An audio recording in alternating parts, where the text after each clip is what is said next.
Na ile kitu imenishangaza sana ni wale vijana wanaweka Wakorino ati kiremba, wanaweka umbwa kichwa kiremba ati ndio sisi. Na wao ni maagent ya watu wengine. Sasa kama wakiweka sisi kwamba mbwa ndiye amevaa kiremba, waende wakaombe mbwa kura. Waende wakaombe mbwa kura. Wale wameweka Wakorino, wameweka mbuzi. Na wanaweka kwamba mbuzi ndio zilikuwa kanisa State House. Waende wakaombe mbwa. Hizo mbuzi kura. Kweli ama si kweli? Nikimuratigera kura ichire. Hii kura hizi tikoto moroto na tometo hiyo tisiana. Odie moroto na tometo tukoe kura.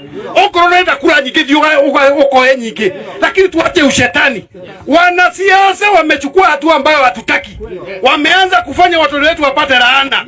Imagine wanafanya watoto wetu watuzi mpaka makuhani. Wazee kama huyu. Unachona mzee huyu kwamba ni mbwa kichwa. Alafu unatarajia tukupende. Badilikeni, msipobadilika hiyo kura tuwapei. Na niwaambie sisi ni Wakorino. Na tukikata maamuzi yetu ni mazito. Tukikaza maamuzi yetu ni mazito. Jugia dwaria maragio gwojaragia. Na netureka siasa cia kuganege ko turacokereria. Tutingicokereria gikuyu na guthii tukirumaga dwaria yake. Guthii tukirumaga makanitha. Waigwa we kanitha uria nie ndende ureka urike kungaruto nduthi wambiririe kanitha wako na unge ucio ungi. Kwani nini kwambiririe kanitha? Kanitha uria unjagia Bishop ni ndieto marua ni nyui. Mimi sijapewa barua na wanasiasa ndio niweze kuhubiria. Nimepewa barua na serikali na inakubalia mimi nifanye kazi yangu. Kwa nini wanasiasa mnataka kutufanya watumwa? We are not slaves.